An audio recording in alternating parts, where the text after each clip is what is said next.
Welcome to Out of the Woods, the threat hunting podcast.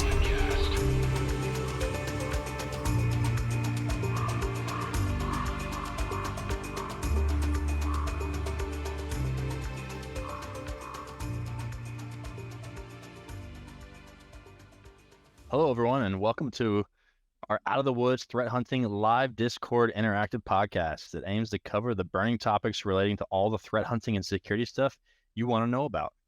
Just as a reminder, throughout the podcast, we'll be taking comments and questions from our Discord server. So if you want to participate, make sure to sign up and use the link in the welcome page. We'll do some brief introductions for the people that are here. So I'm Scott Poley. I'm a senior threat hunter at Cyborg Security. I guess you guys take it in whatever order you want. Tom.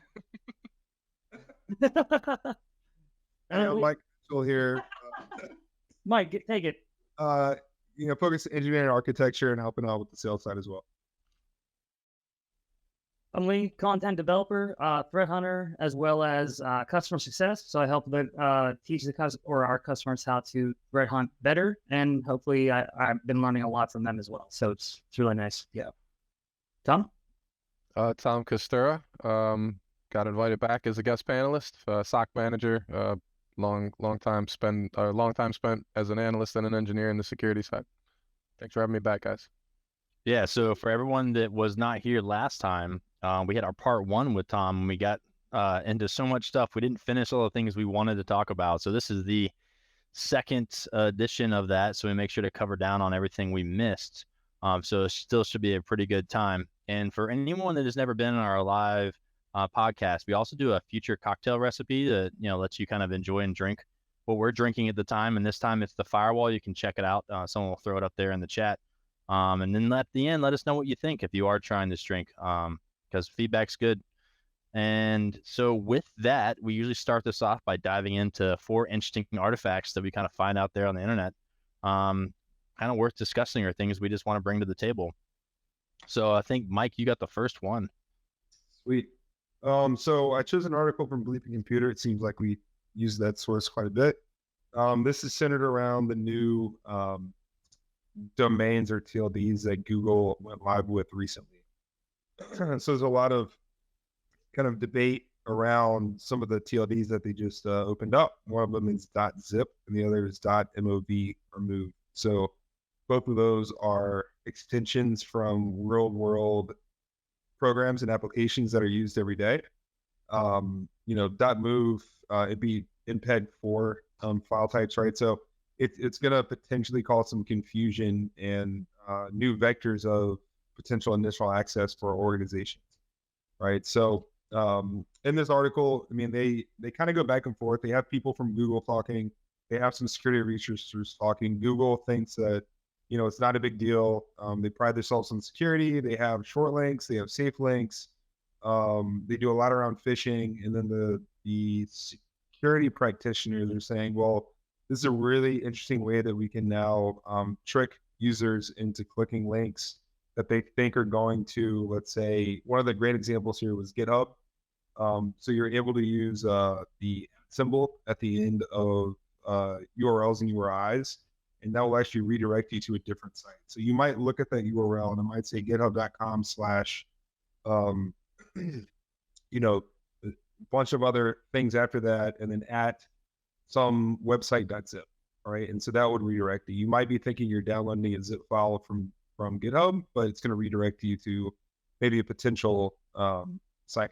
So really interesting. And I think we're going to see this play out in real time. And it's going to be really cool to watch the new methods of attack happen, but just wanted to have this discussion with y'all as defenders of networks, right? What do you think about this new move by Google? I guess I'm just surprised they didn't bring up the .exe URL, right? Like, it's just a bad move.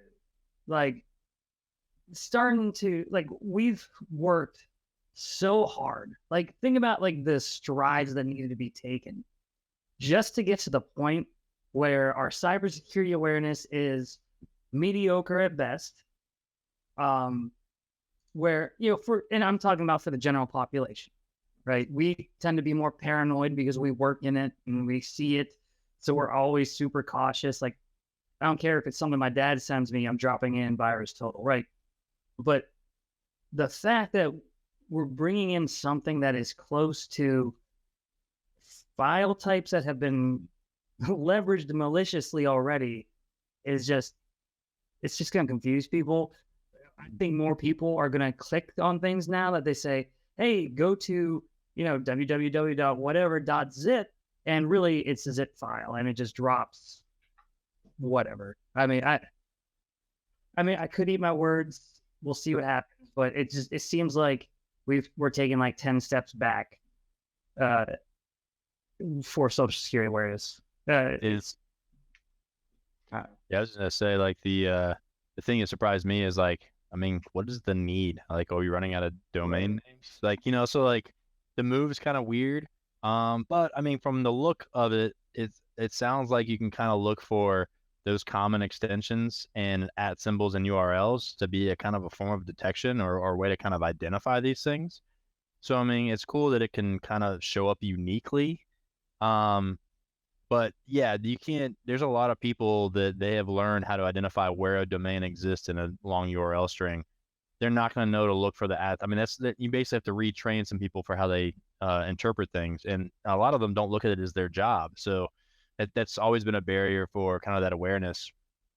So yeah, I feel like this will make a certain group of people more susceptible to this.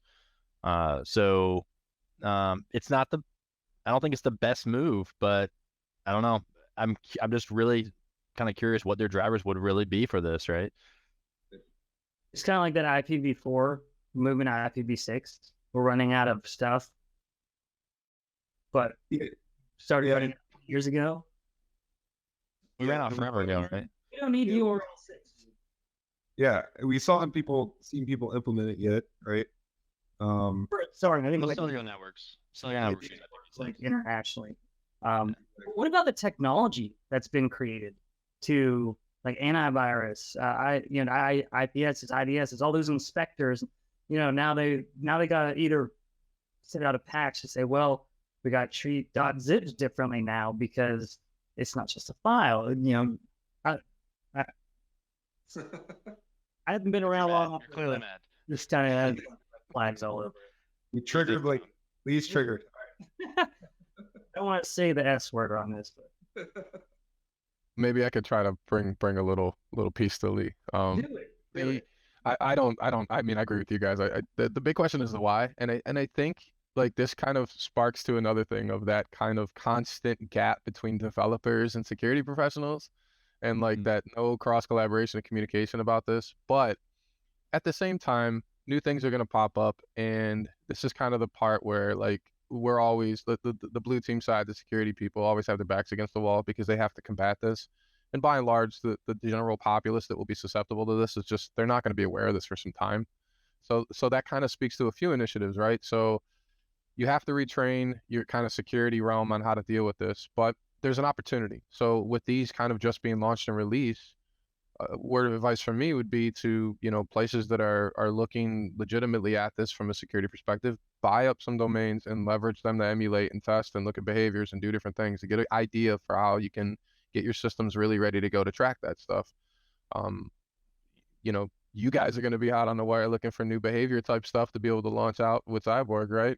And then, past that, it's just a shift in that focus of, we got to get better at tracking behaviors. So that's really what it's going to come down to. I mean, this is weird, but it's annoying. I'm with you, Lee, but at the same time, it's kind of par for the course, right? Like, if you really put it in perspective, it's par for the course. It always happens. I like the train of thought there, right? It's a little optimism in this, right? So, we have the opportunity to be better security analysts. It's that manager mentality where he's like, I gotta people go, and how do I polish this turd? Yep, exactly. That's the job. That's the job, right? You bring up a good point when it comes to what are the two ways these are probably going to be leveraged, right? Is initial access, which, even though we do good things today, the things that exist today already get past a lot of the phishing and things like that, right? So that's why that behavior is past that initial access is really important to focus on. And then two, it would be really odd if you didn't notice C2 always going out to what looks like file grabs, right? It'd be like a lot of the same file grabs, or maybe they could be doing DGA off those domains, and then it would look like a lot of ton of file grabs. I mean, even then you would think like, is there exfil going on? Like what is going on there, right? So I feel like from a being able to identify perspective, I think, we're all the security professionals are well trained. It's more the general populace that are gonna get hit with this and kind of like blindsided. Communicate. We're just gonna have to constantly talk to to those that are uninitiated, right? It's a new wave of stuff. It's coming, and it's good that the article like this, Mike. Like I appreciate you sharing this from this point of view. It helps start that conversation. Like it's good to know that this is a thing before you get this widespread attack that now talks about this thing. Are you just gonna, so when you incorporate that into your cybersecurity awareness training now, are you gonna include deep fakes and ChatGPT? Which one would you rather say? I'm also very optimistic about AI too, but I think we'll get to that. No, I think we can Who's next, Scott? Yeah, so I got one up here, and it's more stat stuff driven. So it's, I don't even know how to say it, DBXUK. I'll just spell it out. But they do a lot of like collection of different types of stats and put things together. And I really grabbed this because it just kind of makes me feel like it's like that fear mongering of stats in some elements. I mean, there's some interesting stats in here, but like when they say 85% of people posting puppy photos are trying to scam you, like it kind of bothers, right? I know that's their first thing. It's the most interesting stat, right? It's the first one. Like things like that. It's like data pool. Right? Yeah, but like, how do you say something like that? It's the first thing I ask. What is the data they're polling for these statistics? Right. It makes you think of like statistics and politics, right? Like your goal is to basically say there's a problem, which is okay. And there's some interesting stats in here that are, their sourcing is probably well validated, but like you can't account for the population of puppy pictures. So you're really projecting what you think this means, right? But they do kind of talk about the impact of COVID and where FBI reports as far as like the increase in cybercrime by 300%. Or something like 75% of cyber attacks start with email. Like that's kind of a known, but I thought that number was kind of low personally. But with all the latest vulnerabilities and the exploits going around, that might be more accurate. And then talking about like the one I really liked was the number of files that are unprotected, and I didn't know how they classified as being protected or folders being protected as far as an environment goes, because I know data management is a tough problem for some organizations to solve, especially if they're already a big organization and they don't do it initially and they have to like figure out how to solve that problem. So I can see that being one of those problems. But I bring it up because I just want to like talk about that perspective of when you see data like 85% of puppy pictures can be scams. When you're looking at data being thrown at you from a cybersecurity perspective, you still gotta kind of wear that hat where you're like, okay, what is it they're trying to communicate? Why are they communicating this? And does it really hold true as far as the purpose, or does that meet their end goal, right? Like, and sometimes the best way when you see something weird like that, try to find some corroborating example of something similar somewhere else on that topic, so you can pretty much take those topics and run with them. So I'm not going to go through all of them here, but I did share this just so that people can look at it. Tom, are you sharing offensive puppy pictures? Discord? It looks sent to me. So yeah, like what are you guys' thoughts when you guys see statistics like this or data points when it just gets thrown at you? Like, how do you handle that? What do you do? So again, I kind of discounted some of this when you lead off with puppy picture stats, right? Like, okay, what are we really talking about here? I mean, there are some. I just discount they're making good points. I just discount the percentage immediately, right? So this is really bad when it's a bullet, right? There's no like description or talk. It's just boom, like. But they're not wrong that human error accounts for, data breaches, right? They said 95% of all data breaches, which that 5% seems tricky, right? There's things like vulnerabilities and exploits and 0 days, and 95 seems like a high number, right? Exactly. But I mean, they're talking about really good things, like phishing is a prominent issue in today's space. Encryption on files.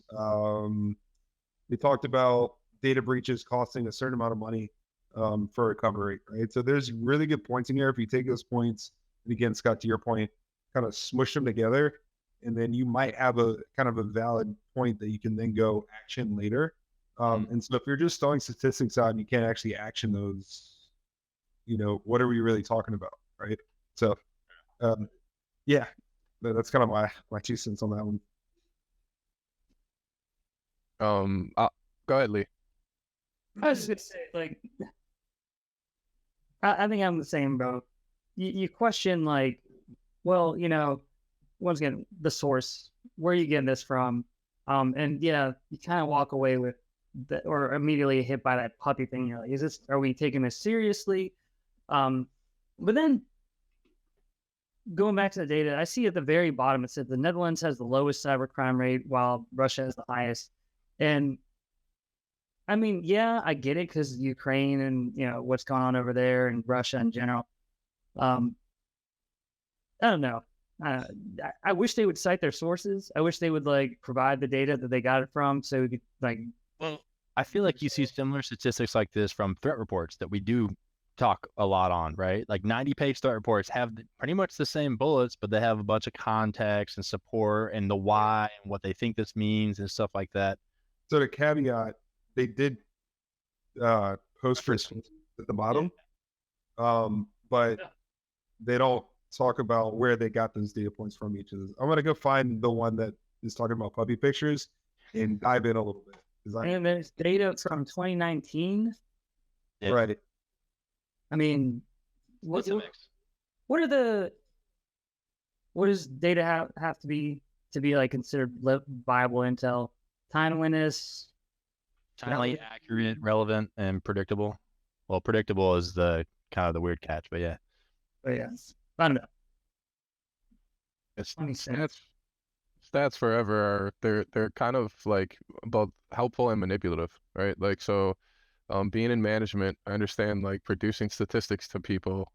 People by and large want that easy to read, colorful pictures, base numbers, generalize it all in one thing, traffic light, right? Yes, exactly.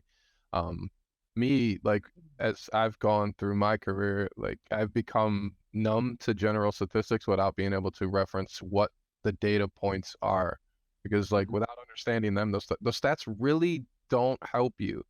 And then, like, to your point, Scott, like the intel reports, there's so many that just throw stats at you, and a lot of them are, really to sell the point or the general idea of the intelligence, and that's good. But if you don't provide the data points, or if you can't, like, if you could go the extra mile to provide, the actionable items that you might see out of it, like the key points of the data points, maybe not the whole thing, but the key things that you could actually leverage, the why. Things you could, yes, the why. Those are the parts, like, and anyone that looks at stats, I encourage you to dive for those, like, find the data points so you really understand what they're saying and don't just take it face value. Cool.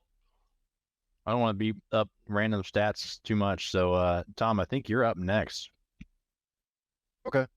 I had an article that I had found, and this kind of goes to that little touch on we had earlier with AI.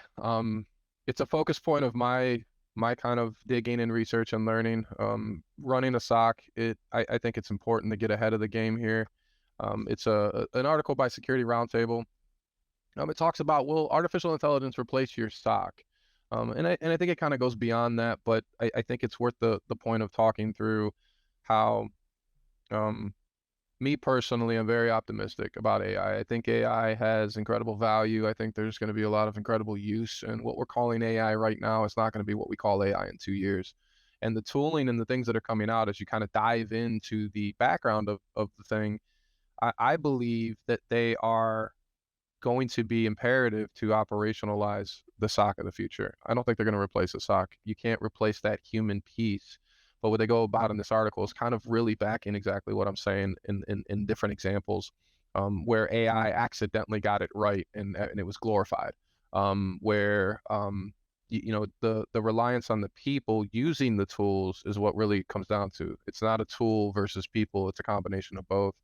And I guess I wanted to bring this to the table to see what you guys think, or anybody listening or joining in on the Discord chat.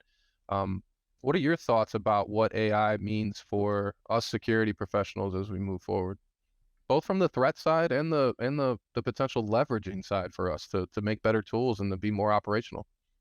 Yeah, I mean, I've talked on AI quite a bit as far as, I always like when we talked about it before, it was like, what are the things to think about when you're assessing an AI or machine learning type tool or solution? And it was about like, how do they manage it? How do they train it? Where do they get their data from? How do you validate it, kind of thing? But when you talk about like AI getting it right in a SOC and replacing certain things in a SOC, I feel like when you talk AI, you really aren't talking about replacing people, right? Like if you look at the processes and Tom, we'll probably talk to some of this with your specific SOC, but there's so many points in the process that people have to go through that a machine can very easily do, right? And some people say mundane tasks, which is the obvious one, but that's where automation comes in, right? Mike, you know about the automation piece. Triggered. but yeah, there are other tasks that I wouldn't say are more require a higher level of processing that I think AI can kind of solve, as far as how do you stitch certain things together, what things may stand out uniquely. And it's more like doing statistics on top of the automation to kind of achieve some of those things, because that's really what AI ML really is, advanced statistics. And yeah, maybe like, I think the thing about people and AI is there's so much that goes on in our brain as far as how we compartmentalize different things and are able to turn and look at different things. Like, you think about what it takes to learn when someone holds up a banana, that your brain can say that's a banana. Well, a machine that learns that needs like millions of pictures of a banana at different times of day, with different lighting, with different angles. It takes that much, but we can learn that fairly quick. If you teach a kid what's a banana, it could be in seconds, right? So there's a lot going on that isn't accounted for in AI yet. And we could probably get there, right? We're nowhere close, but we really should be focusing on how can we leverage this effectively today, instead of having the conversations about how do we replace people, because we're going to just create this easy button. It's not an easy button. We're going to make people better, right? And that's what it's really about. How do you make people better? By using better tools. Like, anyone ever tried to hammer something with a screwdriver? It's frustrating. And yet the problem is people just say, well, hammer harder, or just give more people screwdrivers and more people, right? And that's how we're going to solve the problem. And it's like, no, just find the right hammer and then make your people do 3 times the amount of work, because it's easy now, right? Like, that's what we should be thinking about. So I blame marketing, and everybody that does marketing like has screwed up the conversation around AI and machine learning. So machine learning has been around for a very long time. And so when we talk about those higher level cognitive things that machines do better, if we're talking about, looking at if you're ingesting 1 million logs a second, no human can go through those logs and look for anomalies, right? So we build statistical analysis, machine learning models. That's what we've been using. Organizations have been using that for years and years, right? And then I think that got lumped into AI. And there wasn't really a clear differentiation between those two.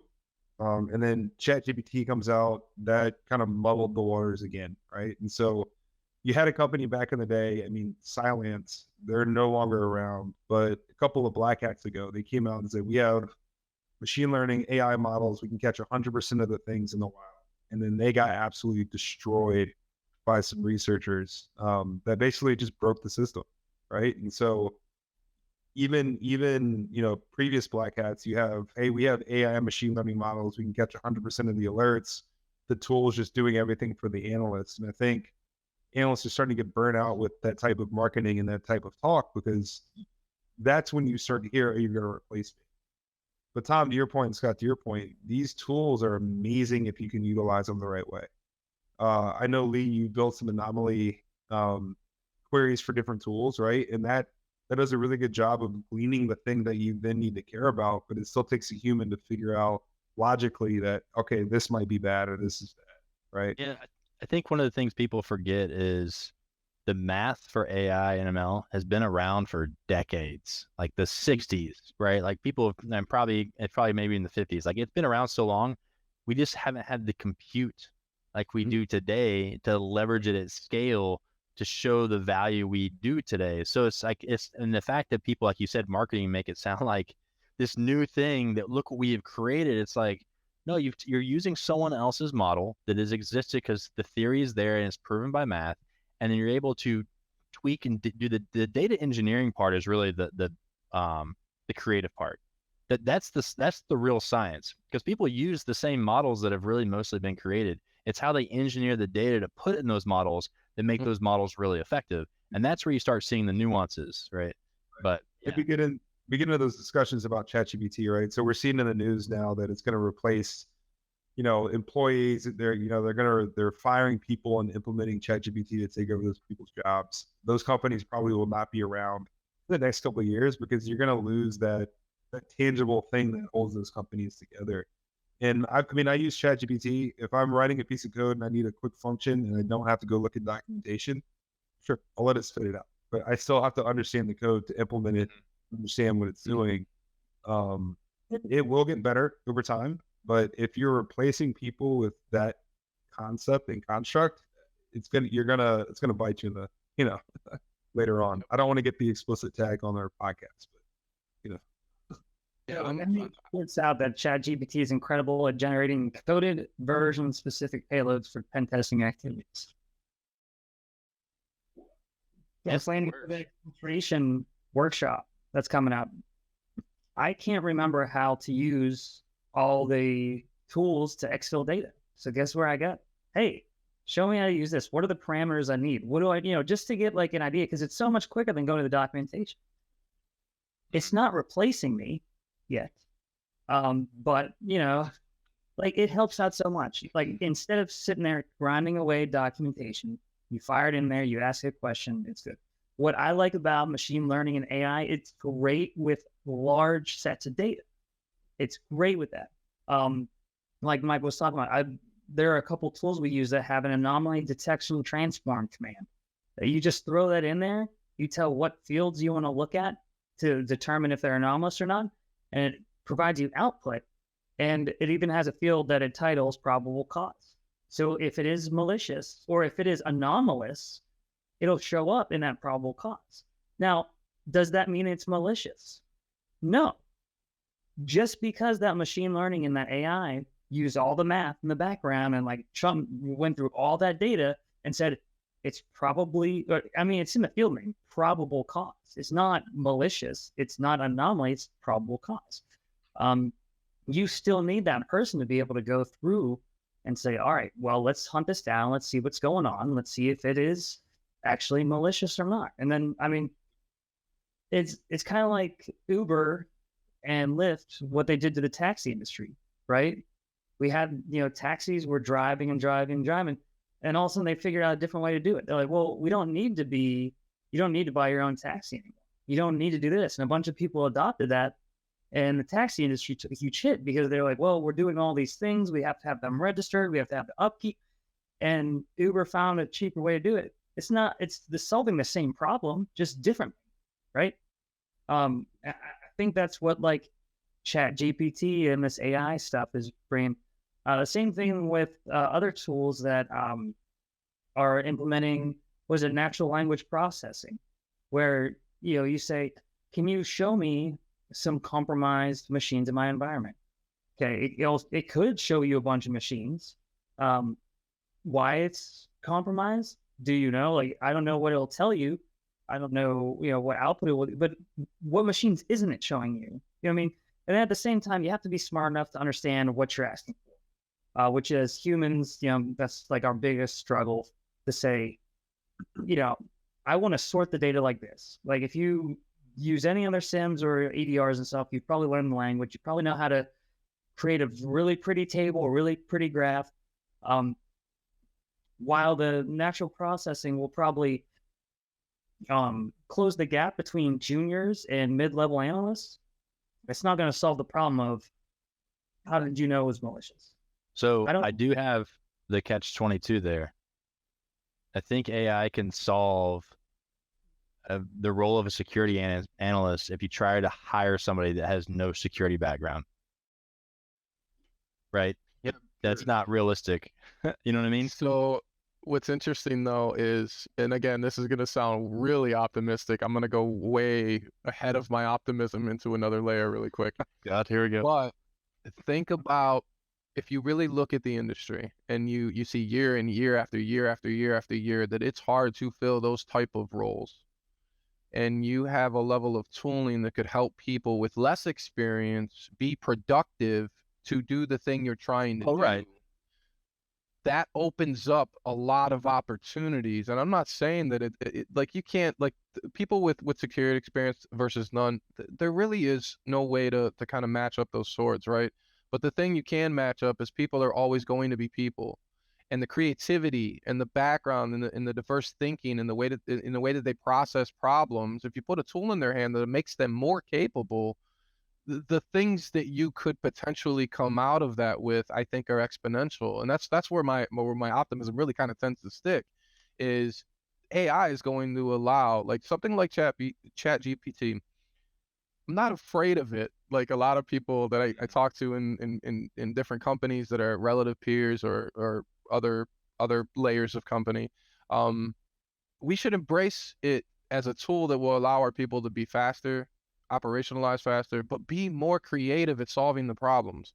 And like, this is the one thing that I keep sticking with, is make no mistake about it, the bad guys are going to use these tools. Oh yeah, so if we that's as true. the good guys sit back and decide we're just gonna not, and they're gonna go make rifles and we're gonna throw rocks at them, we're gonna lose that war, and it's really that simple. But there's a lot of layers, and this thing's going to play out. But AI as it exists today, it's not AGI. It's not general intelligence. It's all advanced machine learning stuff, really good computing against data sets, and the danger does come down to the data you feed it, like you said, Scott. But by and large, the tools that exist right now, like ChatGPT, they should be embraced as a tool that we should leverage to use to improve our capabilities and allow our creativity to finally come out of our heads, instead of beating our head against the wall about an idea we had about code, but I don't necessarily know how to code all that well. So now I either got to go hire somebody else, or I got to sit there for months at a time to learn how to get to where I wanted to get. And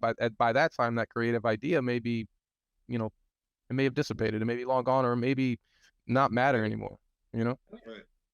Yeah, I think that first part of your talk track was like our mission statement: give people the tools to make themselves better, right?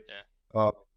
My frustration with it, and Scott, you made a point, and I think Lee, you were talking about it. If you ask it a question and it returns some data, and I've used this in ChatGPT and Bard, Google's Bard, like, where'd you get the data from? But if you ask it, how did you come to that conclusion?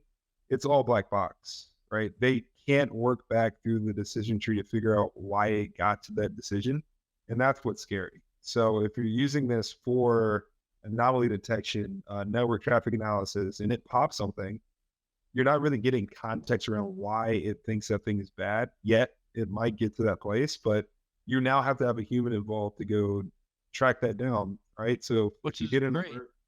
Yeah, that's the point. That's checks and balances, right? Yeah, because like you think about, like we've talked about it before, like if you get that one alert that means something, your whole, like, usually it doesn't matter how mature a security group is, they're pretty good about investigating things they know. It's investigating things they don't know. So there's that one, like, hey, here's some things to look at.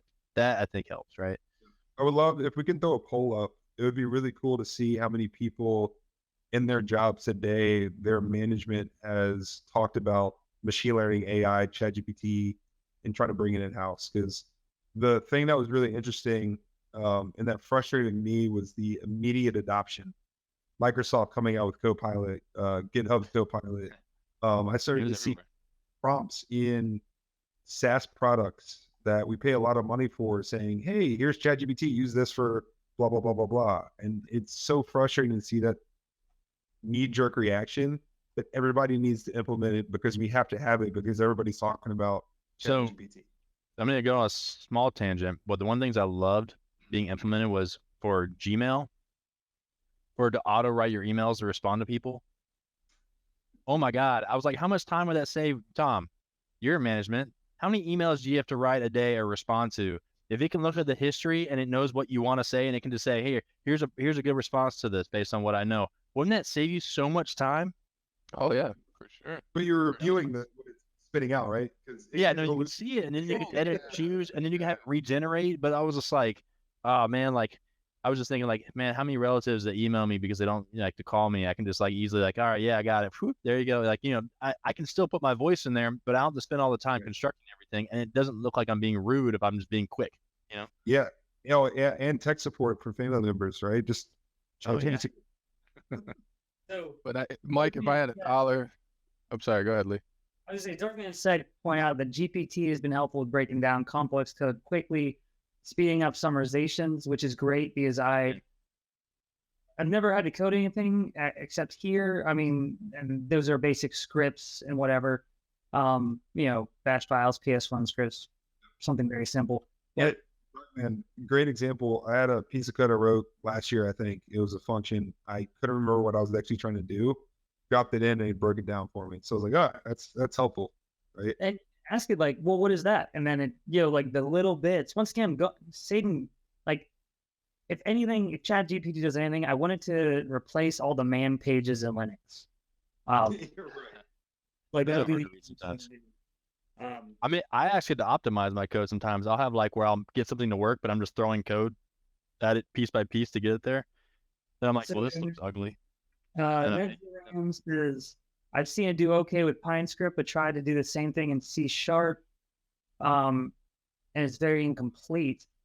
I'm curious to see some examples of that. I know someone else said, oh yeah, just what I said would be true if AI is inherently right.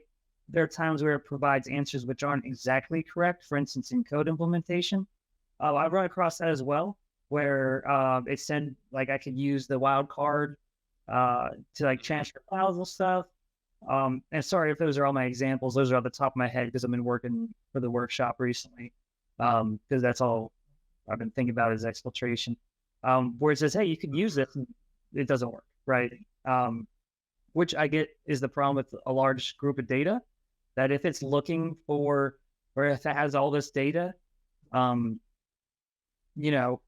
it's pulling from the wrong bucket or the wrong source.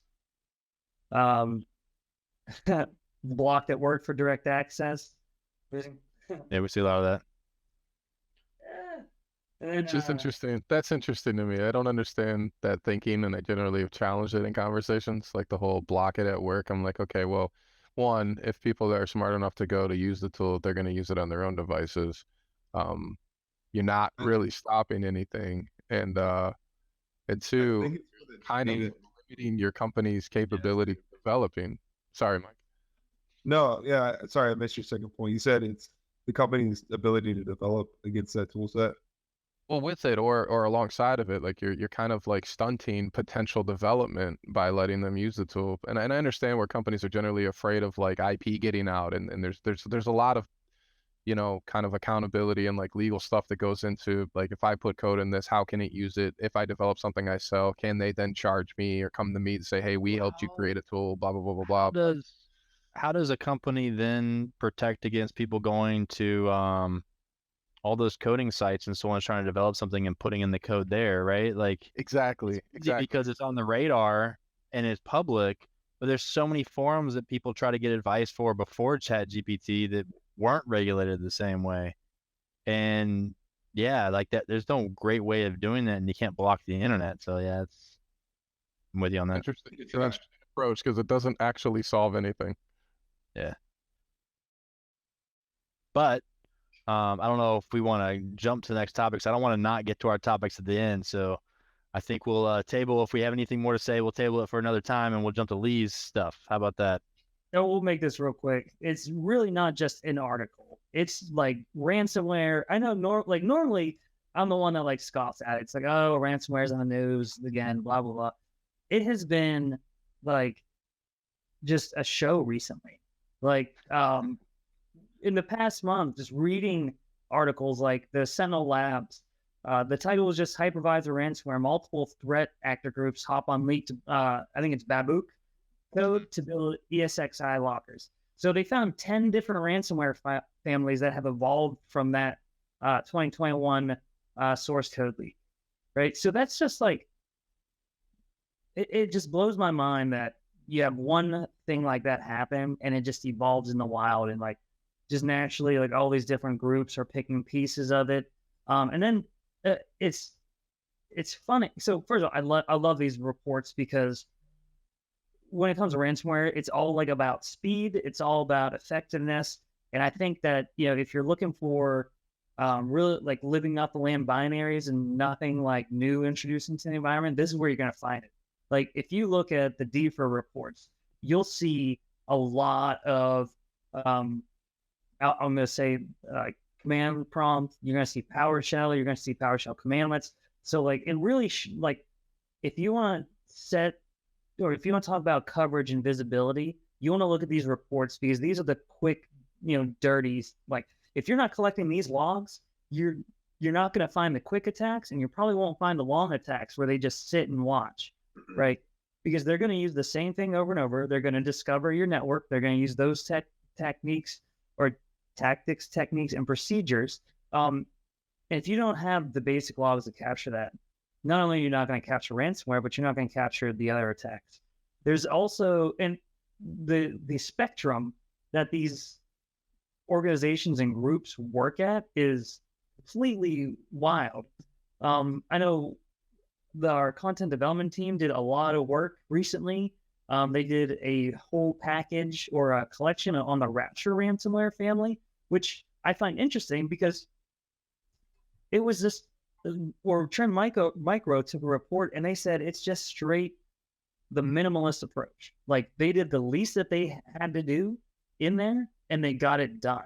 Then you have the Cactus ransomware, which is another collection that was created by our great content development team, where it's not as fast, but it still shows the same TTPs. It works through installing, getting persistence, grabbing credentials. Cobalt Strike is always involved. But then, it's just a different approach, but it's the same thing because it's at the end the same goal.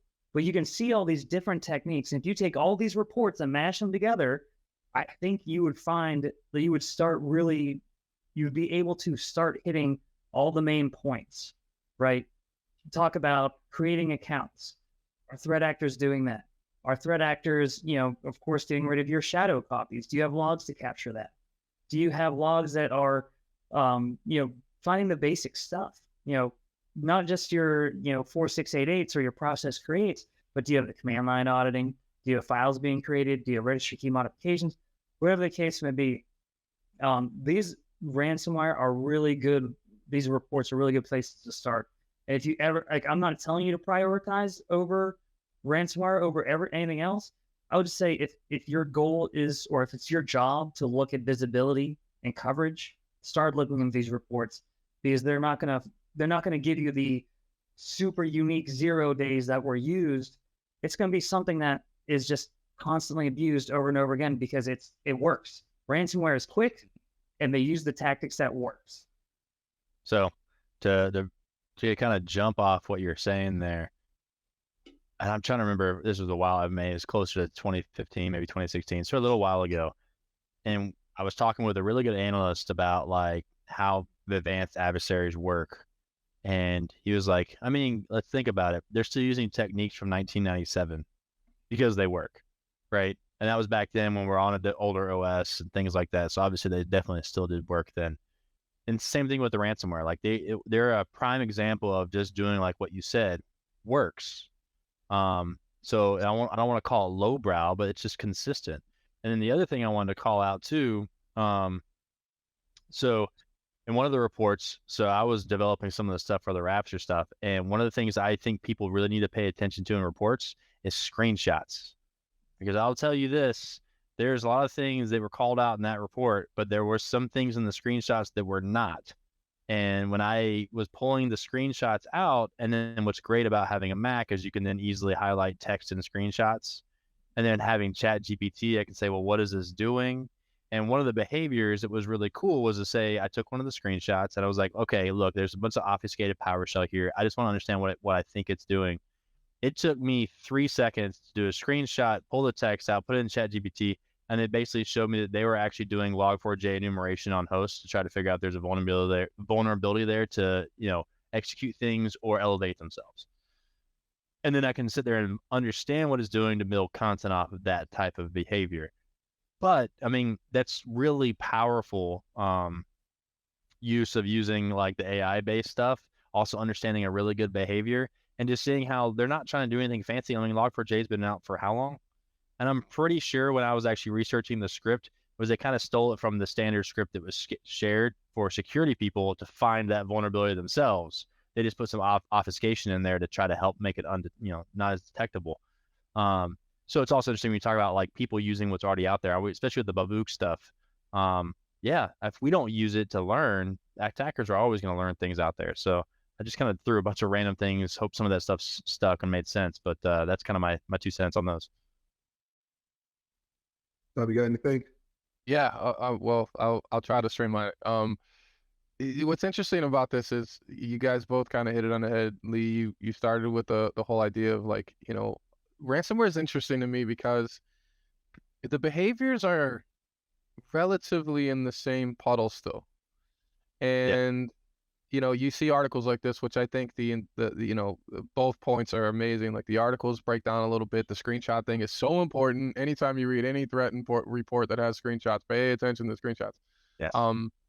But it spawned like a bit of a thought. So the behaviors are the important piece, right? And that's where we like really have to shift to that. And people still tend to kind of strip those because I've seen in a couple of the reports they had like they had more of the atomic IOCs, right? And a lot of places still use those. So just tiny idea. Don't move past that, leverage them, but move past that to the behavior piece because like we're saying, it sticks. But that had me thinking like there was a point in time where atomic IOCs were the only thing, and SOCs or security professionals would, they would leverage IOCs and they'd match against them against data and they'd say, oh, something to investigate. Oh, IOC. And we've shifted to that thought to behavior. And I'm just, my content development brain is spinning to wonder if maybe it's AI, maybe AI helps us get there.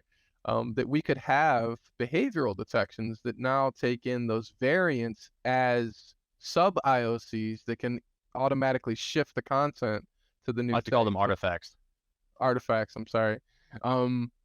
If you could have your general behavioral detections, especially if you have them so mature down to a fact where you're looking at specific families, right? Like if you're looking at something like a Rapture or like Cactus, and then you could have these intel reports feed those as IOCs to your content and not to your detection, to allow it to adjust some way to track the new ways that they're doing things or add variant detections. I don't know. My mind's spinning on that.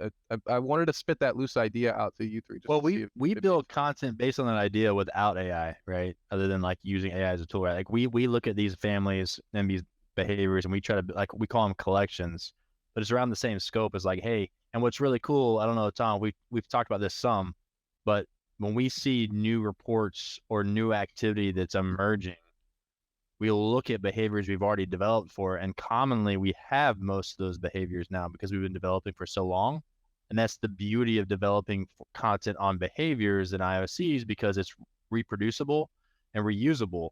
And then what's really cool is that when you have that collection, now you have like, when you look at actor names, they're not really the group of individuals, because we know those individuals can get hired, fired, replaced, moved, or whatever in any kind of nation state operation. It's just a job. Someone holds that seat. So that means it really is their activity profile that's being named. When you say APT 1, 2, 3, whatever, it's really their activity that is being named that, because they can mature, learn new skills, change, do whatever. And now it usually gets called something else because it's not identifiable with that same fingerprint. Well, with the collection of behaviors, that fingerprint sticks a lot longer, right? And it has that much more potency as far as, okay, so if these people do change, move, or whatever, or their SOPs don't change, a lot of times you still find the same behaviors for an extended period of time.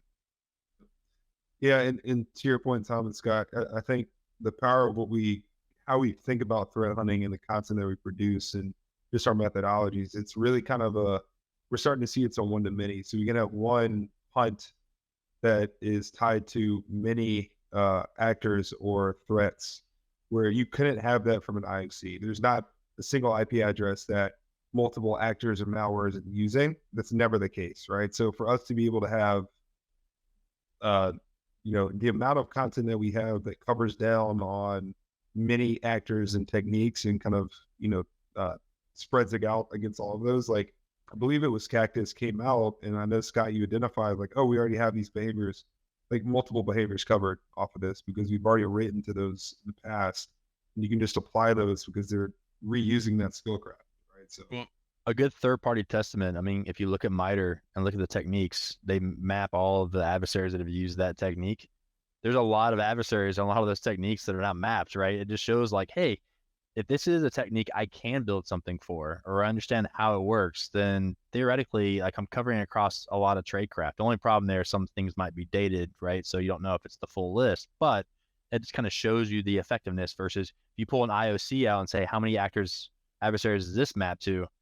You might get 2, like you're lucky if you get 2 because IOCs are so broad, that kind of thing. And you can't necessarily fully block those behaviors in environments and organizations and infrastructures. That's why they're still there, right? Or else they would be decayed out. So that's the importance of hunting for those behaviors because it's not something you can just turn off necessarily. Like you can block an IP from the domain or, some of those ephemeral type of indicators. But I'd say let's shift over to Tom's talking. I mean, we got, 40 minutes left. Yeah. Totally down. So Tom, I'll kind of introduce the topic. We've talked about this before. And it really comes down to how your security operation and what you do at First Energy, as far as the structure, right? Like, I was there with you side by side as analysts growing up, trying to build the SOC out. And then we both have changed roles and led the same team in different ways. But like the tiered versus tierless, right? Can you speak to what Tearless and tiered means to you and kind of what you've seen as far as what you've been able to do and kind of walk through some of that? And maybe we'll have some questions and comments ourselves, but I just really want you to kind of dive into some of that because I think it's really, really cool. And I've seen personally where it's been effective, and I know you've still had success. Yeah. So, starting at the top, tiered versus tierless SOC, or you really have this kind of layers to where you have people in certain roles that can only are allowed to do certain things, right? So you bring in people that might not have that much of a skill set and you only allow them to do X. So the idea is they have to go up to the next person that's at the next tier to do Y, next person in the next tier to do Z. And you have this kind of chain of command that is in place or was in place for various reasons. I think there are places that a tiered approach works. I think in SOCs, by and large, they don't. That's my opinion, and I've kind of religiously stood by this from day one. When I started as a security analyst, our SOC was just being stood up, and there were consultants in there from major consultant companies that were trying to help the company stand up the framework of what the SOC was. And we cross bridges with a lot of things to where, you kind of get into this place where they treat you in a tiered way where it's like you aren't skilled enough or you haven't been here long enough or you don't know what you're talking about. Go sit down and shut up, follow this procedure. We found really quickly that actually is very destructive, especially to people who are passionate and excited about what they're doing and they're digging in and they're grinding and they're going after it. You're limiting what your capability is in a socket, in my opinion. It's my opinion, my experience. I believed wholeheartedly against the tierless idea, which removes that kind of structure and creates more of a flat operating place where all of your analysts are able to dive into any degree to any level. How we have built that is we built a team structure that supports that idea across the ecosystem and across the personnel. So it's not something that where, people generally get afraid of tierless. So like, oh, you're going to have a young analyst break something, or you're going to have somebody make a decision that's going to block something that's going to cause business failure, or they're going to miss something because you're entrusting them to do everything all by themselves. It's like, no, it's not that way. It doesn't need to be that way, and you should never actually have it that way. Checks and balances. You have a structure that's tierless. You train your people so many inches deep across whatever your ecosystem is to make sure that they're capable of using the tools, right? You don't like bring them in and just hand them a flamethrower if they don't know how to use a flamethrower. Train them, but then from there you have a team structure that has checks and balances in place, peer reviews, things like that. You have an open structure that everybody's allowed to work together to solve problems. And man, the problems that we've solved and the innovation that we've seen and the ways that we're able to find advancements to get ahead of the game and come up with these like really cool ideas because you have a structure that allows it. It doesn't have a lot of barriers to go through a tiered structure to where you as a level 1 analyst might have this fantastic idea that could dramatically help a problem that your SOC's dealing with, whether it's a new detection or whether it's tuning something you have that's causing a lot of burnout and headache. And you don't have to wait to go through these barriers to try to solve that problem. And man, I can go on and on and on about how I believe a tiered versus tierless, how tierless versus tiered is a problem, and how I believe that a tierless approach or closer to a tierless approach should be handled. So the bottom line comes in is like the innovation piece is where I stand, where I put my foot in the ground, where I really cement it. The ability to allow people to be powerful in their thought and allow them to have creativity and look at solving problems. And then the collaboration you get when you don't set barriers between people, it's exponential. And all we've ever had is exponential improvement going through that chain. And I'm not going to preach on it like it doesn't have its hurdles. It does. It has some hurdles. You do run into some mistakes where you have people that may think something and make a decision, but that's where the checks and balances come into play. That's where you rely on your team and your structure to work together to make sure that you're doing the right things. And I believe wholeheartedly by it. Okay, I'll take a breath. Sorry. I think the only word that came to my mind when you were talking about this was creativity, and you nailed it. If you put someone in a box and you say, you have to do A, B, C, and D. After you do that, it's out of your scope. You're going to have people just sit there and just drone and say, all right, I did all those things. Now it's off to the next thing. All right, I'm going to do the same thing. You're not only limiting them, but you're creating bad habits of them not being, by saying, don't reach out of the box. They're automatically cutting that off. They're like, I'm never going to think about this now. Now you have drones, now you have burnout. And then they get promoted after they've been there forever because they're like, oh yeah, you're now the next tier up. And they're like, oh, well, what do I do here? I don't know what my responsibilities are. And then they get there and the other analysts, oh yeah, this is what you got to do. And I go, okay. And then they do the same thing. You have just all these boxes of people not being creative, of following procedures to a T by checking the boxes. But that's it. No, but I'm done. But I just do want to say is, so far, we have 5 people saying that they work in a tierless environment. Tier versus, I'm going to say where we are, it's definitely tierless. Mike's our VP of operations, no, engineering, right? No, automation. You know what I do? No. We just call him Mike. It's just Mike. Yeah. But we work side by side a lot when we're talking to customers. We're on the same calls where he's like, hey, what do you need? It's constantly the same thing. It's not like, oh, I need to talk to a supervisor that needs to talk to a manager that needs to talk to a director. Right. It's just like, what are your ideas? Bring them to the table. We'll see if they're valuable, and then we'll move on. But I've only ever worked in, we used to call them flat orgs, right? So there's not managers of managers. Typically you have that ability to do that if you're working in a startup environment.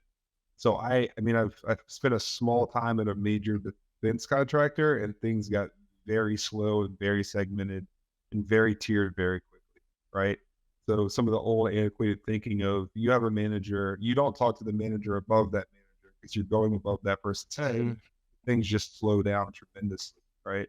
But there is value into having everybody sitting in a room together and learn from everybody, be able to have conversations with somebody who is maybe that tier 4 analyst, and you're learning as a tier 1 that you can have these conversations, watch what that person's doing, and learn from that person's actual response to things. But I do want to ask you a question, Tom. So when it's game time, and I'll use a sports metaphor, right? We can practice all day long, and we'll call practice a tierless kind of environment where everybody's working together. But let's say it's game time. Let's say there's a fire, something breaks out. Typically, you're going to pick your guys who you know can do that work and put them on it, because there is a time sensitivity to those type of events where you can't spend the time for somebody to learn in the heat of the battle, where they might be able to see what's going on. You're not going to segment them off, but you still need to run with your game day players, right? So in your experience with Tearless, like, is that a small caveat into kind of the operational side of it? So that has been, what's funny is that is it's seamless, because the way people develop, and this, here's the other part. When you're sitting in a SOC, you're going to be dealing with different types of incidents, different types of response things. And in a tierless structure, you're going to have people that actually develop different types of professional capabilities and different types of skill sets. So it actually opens up the table to have more people solving the big fires than a few. But at the end of the day, in a critical situation, it doesn't matter what system you're in, you're going to have folks that you're going to go to that are your top dogs. That's the nature of the game. So there will be top dogs that come in. But when they operate, those top dogs operate in the tierless system, they're not stripping these folks from learning. They're not stripping it away from these folks. They're helping them solve the problem while they learn and they develop, but they take the lead when they need to. They roll their sleeves up and have that person that might have hit their stop point sit here, but don't leave. Don't get shut out. Learn what I'm doing. Pay attention. So yeah, the big dogs get called in anytime they need it, but I really firmly believe that the opportunity to have more of those big dogs, and it happens in a tierless system. Yeah, no, that makes sense. And I think having the architecture and infrastructure to share the access to whatever you're doing from an operational perspective, if it's access to the tools, the notes, whatever you're doing in the IR process, to have that visibility, I think it's huge. And so it probably, you could come in as a manager and say, I want this to be tierless, but I'm sure there's some things that you have to put in place in order for that to be effective, or else you get in kind of a Wild Wild West type of situation. Right? So, there's still management, right? You're not just dropping people in the room and walking away and saying, all right, well, fend for you. It's not the Hunger Games, you know what I mean? Like, there's still frameworks. That might be a really cool, piece of collateral or something that you can build out, is how to run a tierless SOC, right? There's so much. There's so much. I love talking about this piece, man. The tierless SOC. Awesome. I got a few bombs to drop on this. So I do feel like tiered is very antiquated, and only because I feel like the tiered approach comes from our big orgs, and a lot of people desire to have a strong process, right? Where you want to understand how things go from point A to point B to point C, and it all makes sense, and at the end of the tunnel you have a good solution. But that's when you understand the problem, right? Can you build good process? But when security, there's so many different ways that you have to solve the problem that, you'll solve the majority of the known problems very well, but it's those other things that kind of get around that process where it starts to break down in some aspects. And two, I really feel like the tiered approach, it dates back to when we relied on antivirus alerts for response, right? And we know today, if we were to just sit there and say we built our SOC around an AV agent that told us when to investigate things, we would fail. And what I'm really, really saying there is, it's more like how well do you develop alerts to feed the process of a tiered approach? But a tier list really enables your people to utilize their skills in different ways, to maybe threat hunt, to look at events in different ways, to possibly come up ways for improving the types of alerts they're looking at. They're part of the process for making security better, not just a plug and play element to help make work move along the pipeline and a almost manufacturing type process, right? Where it's oh, my job is to do X. Well, now you can change how your job works in a tierless approach. And this also comes to light when you talk to people about the different elements in security. And Tom, I'm going to throw something your way, so just get ready for it. You have you talk about groups and their threat intel, their threat hunting, their SOC, their SOC engineering, and maybe compliance and instant response, and they talk about it being very siloed. Like you'll talk to customers, you talk to people, they're like, oh yeah, we have a team for that. Well, how often do you engage that team? Well, we only engage them in these types of manners or whatever, right? To me, I mean, and they know the deficiencies there. Like, yeah, I know when our threat intel team, they kind of do some things. Sometimes they throw things away they think that are important or whatever. And they understand there's the deficiency as far as like how communication works, what they can learn from each other on all those types of things because of that siloed nature. Well, if you look at a tiered approach, it's kind of a siloed approach as well, right? So if you work in an environment where you can see where having certain teams so siloed it is not beneficial, it start to be destructive a little bit, then you can understand that the power of Tearless. But Tom, what I was going to throw your way is you run Tearless in your SOC, but the one thing that's unique about your SOC that I know about is you carry a lot of different capabilities, right? And when we talk about like everyone has unique teams, how do those capabilities, like what capabilities do you have in house with a Tearless approach, and how many people do you do just kind of staff all of it? Like, go. Yeah. I mean, no, I mean, hey, let's go. Okay. So this is one of the beauties that I think about a tierless system. Right. It allows you to operationalize a lot of security efforts in the same place. As an example, you can create an ecosystem because like, well, and you have to break through the barriers because everybody thinks like a SOC is a thing and threat intelligence is a thing and, all these things are separate. They don't have to be. You can think differently about that. And we've proven time and time again the absolute effectiveness of taking a tierless approach and then looking at in that tierless approach, how do you develop your ecosystem to encompass all of these things that operationalize what you're trying to do and your mission at a far more effective rate? Meaning threat intelligence exists in my SOC and is run out of my SOC. Threat emulation and red teaming is run out of my SOC. Forensics and malware analysis is run out of my SOC. Automation and content development all run out of my SOC. Hunt is being run out of my SOC. And I have a SOC of 15 analysts, and we are doing this at a highly effective rate. And we're doing 24/7. And we're 24/7. And we're able to do and encompass all of these things. And everything is, as you add in, as you come up with net new, you roll it into the ecosystem. So as an example, when you have a tierless structure, you're now allowed to do these things. But then when you think beyond that to even in a tierless SOC, like you have places that will isolate these other areas that we're doing. So as an example, like we've talked with companies we know where they have a dedicated hunt team. Awesome, right? It's great. Their turnaround time to their hunts to IR or to rule content is like days and weeks. Ours, and the way we do it, it's hours, sometimes minutes.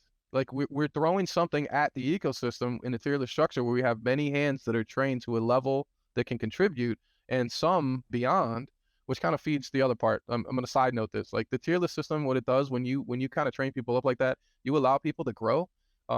It is wild to watch people's passion spawn when you let them get their hands on certain things. Like somebody that never thought they wanted to be an automation engineer or a content developer when they came in to be a security analyst, suddenly this thing sparks and it fits their persona, and now you're developing these things.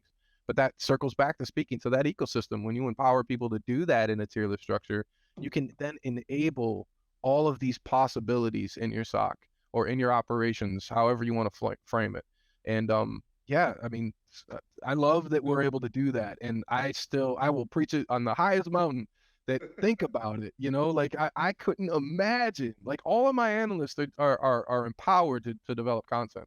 Not all are required or some are tasked to, but could you imagine like coming up with a new idea and then having to wait 4 weeks because you had these barriers of either a tiered structure to get someone to do it or go to this other department to try to create it? Like that is, at this point in my career, that's maddening to me. I could not fathom having to live in that environment because you're going to be behind by the time it's developed. Okay, so shutting up.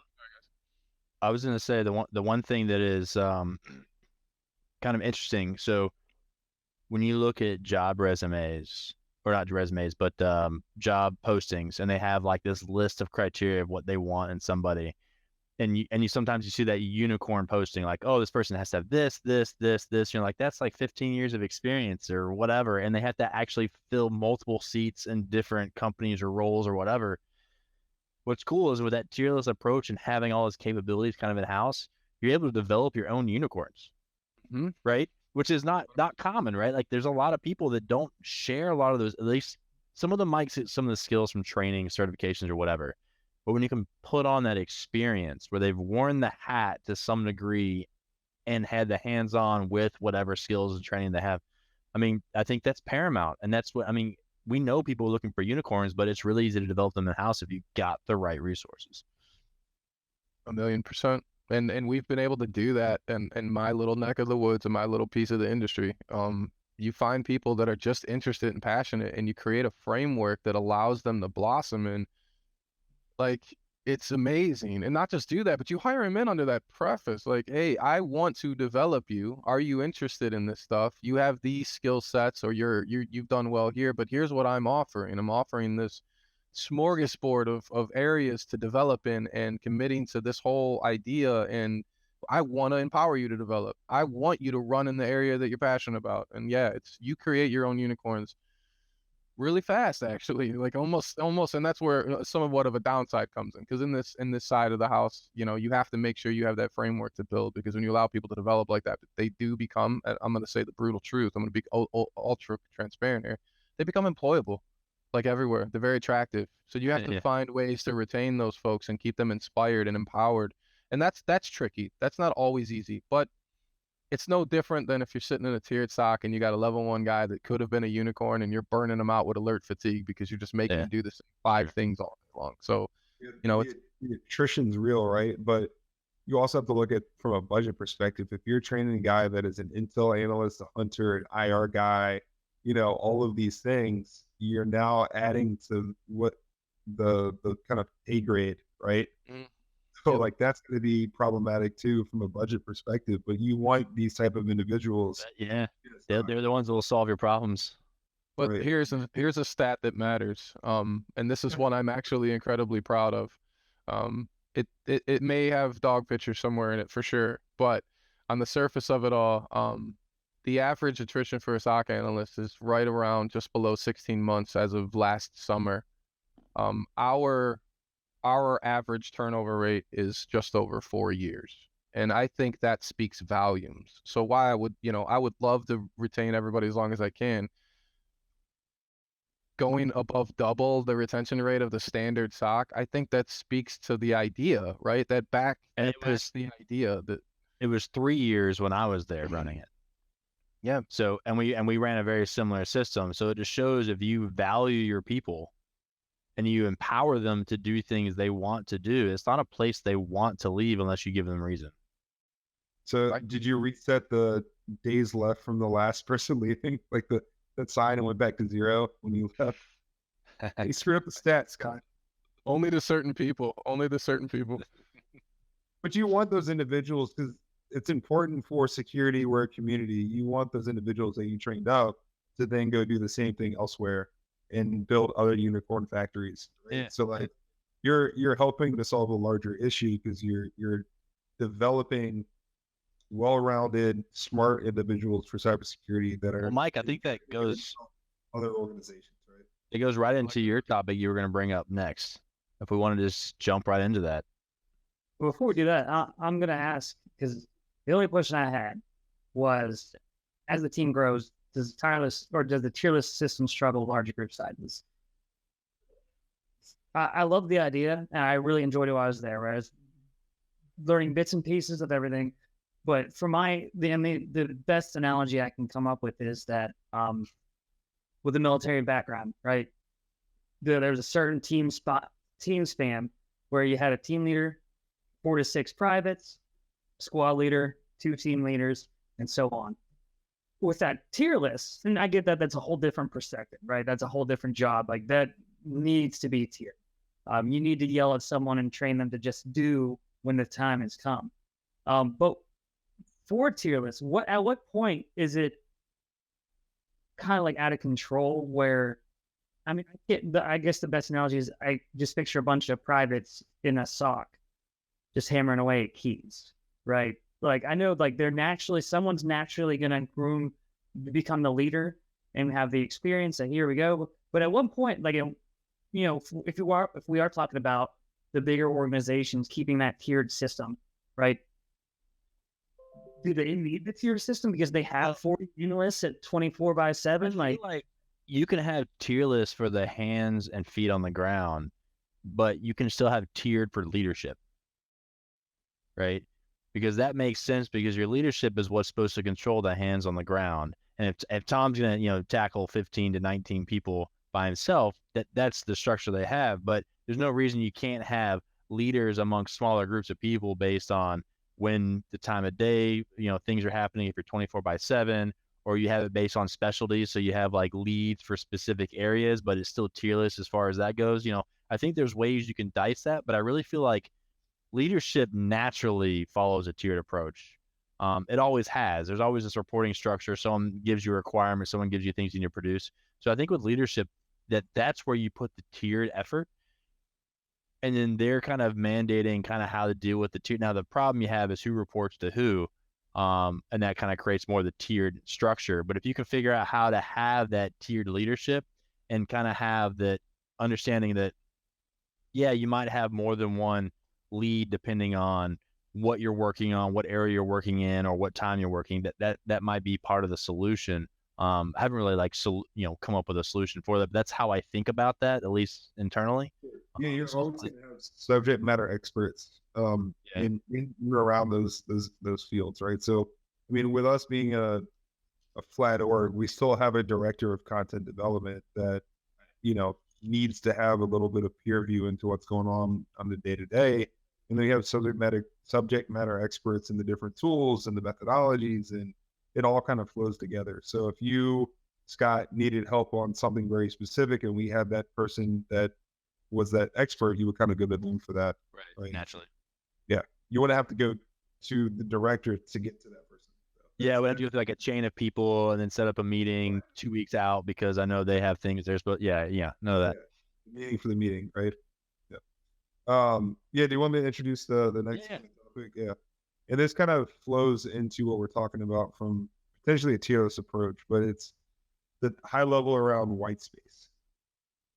And this is really kind of centered around, you need to be able to grow your internal employees, but you also need to have those employees be productive in their day-to-days and what they're doing. So there's always a fine line into giving individuals the ability to go learn and grow and, have time to go attack the things that they like to do in that work structure, right? Because, being again from startups, that it's kind of a loose 40 hours a week, right? It's typically more than that, right? It can fluctuate, but you still need that productivity in allowing those individuals to go, explore things that they care about. So at least in my experience in the startups I've been a part of, there's typically been 80, 20, 90, 10 kind of split on your day-to-day and then that white space. But we always try to preach the thing you're doing in that white space, think about it from the core business values and kind of vision. And if you can do something that help the organization while you're tackling the thing that you love, that's even better, right?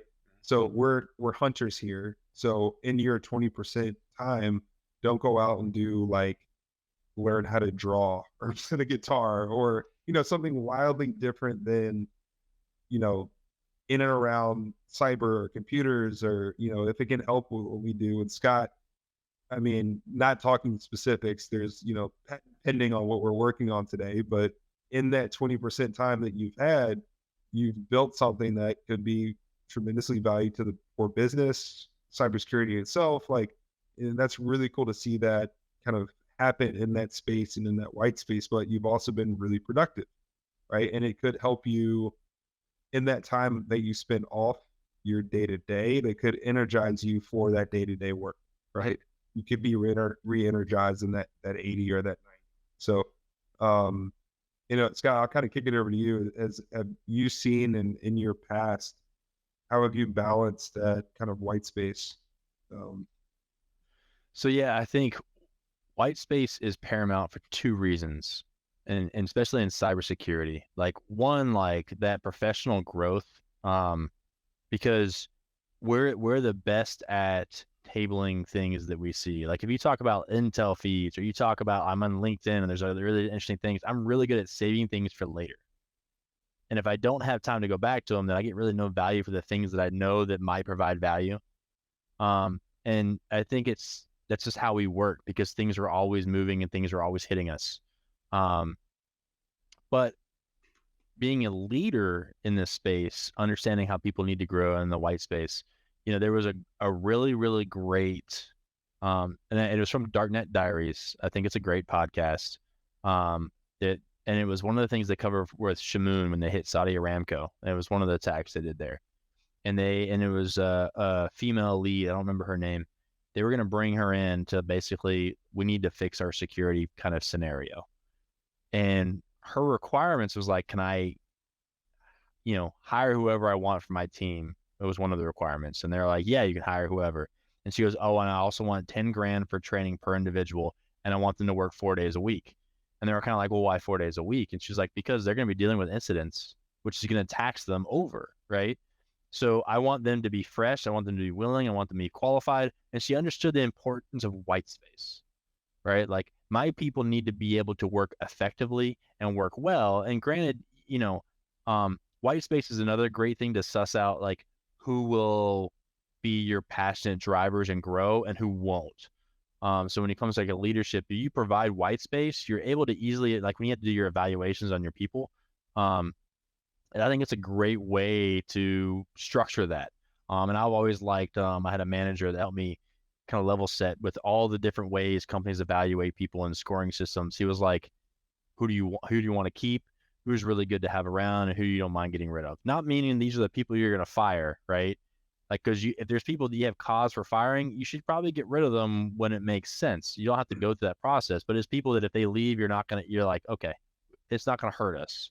Or if these people leave that you don't want to leave, like, yeah, we won't do anything to try to keep them, but it'd be great to keep them around if they want to stay. And then the people that you're willing to bend over backwards, that make sure you retain. And that's kind of the train of thought there. And the white space will help you kind of suss some of those things out.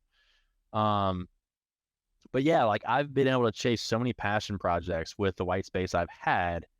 And that was one of the biggest drivers, what kind of kicked me out of leadership too, in some aspects, because it became, oh, I have meetings from 8 to 5, 4 days out of the 5 days of the week. And I'd have to schedule my own white space to get things done. But there's tasks that were given to me that I know that as a leader I can give to my people, but they're not their work. And I can't make my senior leaders understand that, yeah, I'm not going to make them build the report for me to just talk to. If I'm going to talk to something, do something, I need to create that myself. And if I want to improve upon that and make it have value, I need to do it myself too. So that was very frustrating from a white space perspective. Michael, you're going to say something?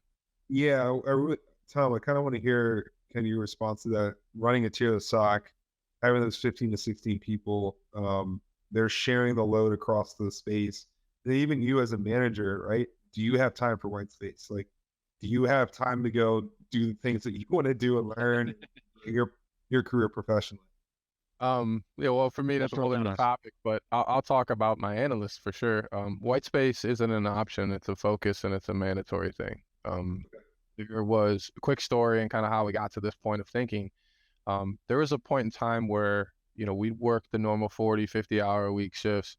And then me and Scott actually would like dedicate off hour away from it, put in extra hours to create white space for ourselves to do the thing we've been dying to do. And we go sit in a conference room on a whiteboard for 8-10 hours on a Saturday, like after we did a full week's worth of work, and just be like, hey, we want to solve this problem, or hey, we want to come up with this new solution. And we did, like as a soft example, in the tool that we had at the time, we really wanted to find some creative ways to detect lateral movement.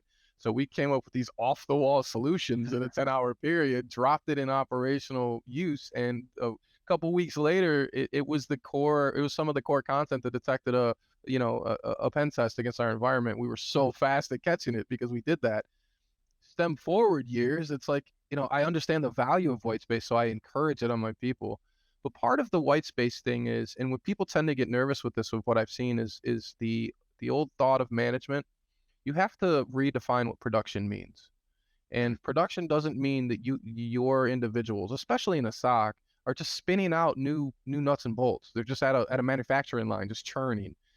Production in white space means the things they're coming after. So yeah, I'm not going to back my guys going into their flex time where that's the created white space form of going and learning how to, how to play guitar or how to do those things, right?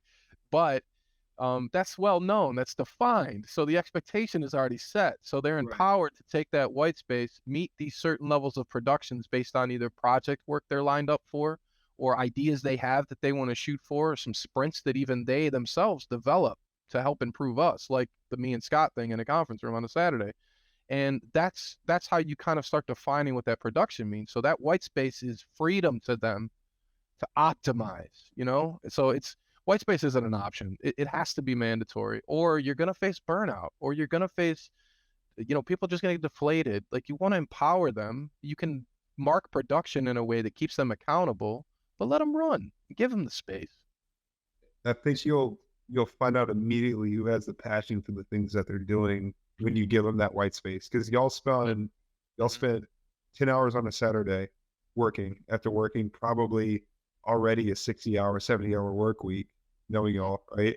But that's the passion, right? And then giving people that white space and seeing them attack it. If they don't use it, they're not probably passionate about what they're doing in the day-to-day, right?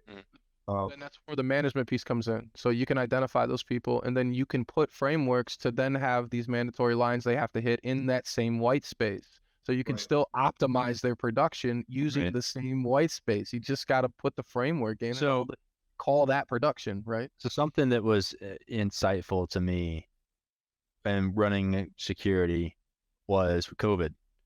And, obviously we can tell, loosely when people are active on the network, when they log in, all that kind of stuff, right? And we were getting asked, because people are now working remote, by management of different areas, to say, hey, I want to know if people are logging in at this time or logging out at this time for productivity reasons, right? Like, it was very clear that was the justification. And as a manager, I was thinking to myself, like, I do not assess my people based on how many hours they sit on a keyboard. It's what they produce, right? And if you don't know how to measure what your people produce to say they're doing their job, then you really need to really evaluate what the job is they're doing, right? And that used to frustrate the hell out of me, because I'm like, yeah, if I tell my people, hey, here's a list of 5 things we need to get done today, and they get it done in 2 hours, there's no reason why I wouldn't say, go home, make sure you're reachable while you're on call, right? Yeah. Because if I need you, I'll reach you, and I expect you to answer during the time when you should potentially be working. But if you can achieve what I need you to get done in a short period of time, your reward for getting it done effectively and done well, and maybe you even work on more things because you have more time after that. Like, I've got what I needed for the day.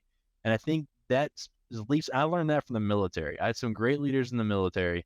That's how they operated, because they knew we didn't have much time at home. They knew we didn't have much time doing the things that we need to do personally. I mean, like, what's great about white space is it also lets you dictate, like, hey, if you have appointments that you need to hit for just, daily, like, I don't know how many times I've skipped my annual review, whatever, with the doctor, right? Your annual check-in, because I just didn't have time for it. And I didn't feel justified taking the time just for like a one appointment for the year type thing. Like, it just, and that sucks when you put people through that. And you should really care enough about people to manage them in a way to understand that there's things that exist outside of that day to day, and you just have deliverables that needed, and that's it.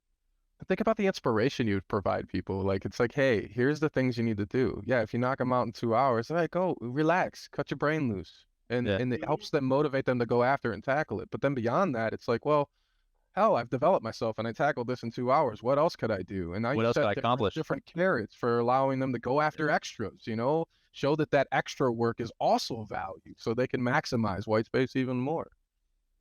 So Yan has a thought. They said, I was thinking something crazy. Perhaps AI could replace more management layers between CTO and security analysts. Would you be okay to be managed by an AI that follow the corporation strategy, but leave you your creativity and autonomy?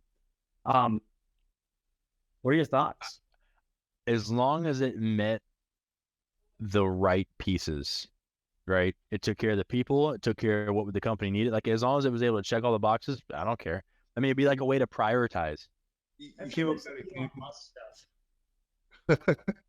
You came up with that example of I give an analyst 5 tasks to do today. They got it done in 2 hours. Maybe the AI double checks that those tasks were done correctly and kind of helps verify it immediately, and then you can move on, right? Or understands what the task is and the complexity of the task and say, okay, you're good to go. Or then it gets to the place where managers are going to use it and be like, why aren't you doing all this other stuff immediately? And you're not operating up to your standards. So it could get tricky, right? The worst thing I saw was leadership that would give those tasks and you finish them fast because you're motivated, and then it immediately deflate you by like, oh, you finished that in 2 hours, cool. We got these 5 other things that we can get done and get ahead. And you're like, no, dude. Like my kid has a problem with that when I'm like, this is what you need to get done. And if I were to stack something else, they're like, that wasn't part of the deal. Like you can see it in their face. And like you just feel like you're robbing people of like their initiative when you do that kind of stuff. So yeah. It's great. Yeah, I think we're out of time. Yeah, I think we hit the time mark. So Sorry, to kind of close, yeah, Leon, want to stop you later. I'll sit here, and it's a great conversation we had. You guys, everyone from the managerial, this leadership talk is great because some people need to hear it, or a lot of organizations need to hear it. Unfortunately, I personally think that's like, I think Nat Zaram talked about the financial industry. I have a feeling that places like that are really, really strong on, governance, regulation, stuff like that it's got to be that way. And that's just 'cause it works and they're afraid of touching it. But it's a great conversation. I mean, we have 3 great leaders in this house right now. I mean, I'm okay. I'm fine. So with that, you might see a poll if you like our drink for the night, the Firewall, just to give us feedback on the poll there. But I also want to cover on some highlights. We've got the top cover 3. I'll be talking about reporting and communication. So the top cover is more directed towards management. This one's about communication. I'll talk through some of our reporting elements and why we report the way we do, which hopefully is, and it's gonna be short. It's from 12 to 12:30 on May 24th, and that's Eastern Standard Time. And then there is another threat hunt workshop focusing on exfil, led by Lee, May 31st from 12 to 1 p.m. Eastern Standard Time. Lee, you want to give a quick plug for that? Yeah, so it's the kind of standard setup. We give you an OVA that has Elastic running on it. Now we give you a log file that has an attack or an emulated attack in it. And basically we start with 2 hunt packages from the Hunter platform. The community edition, we make sure that they're community edition, so that you can gain access. You can follow the step-by-step hunt demonstrations that I provide.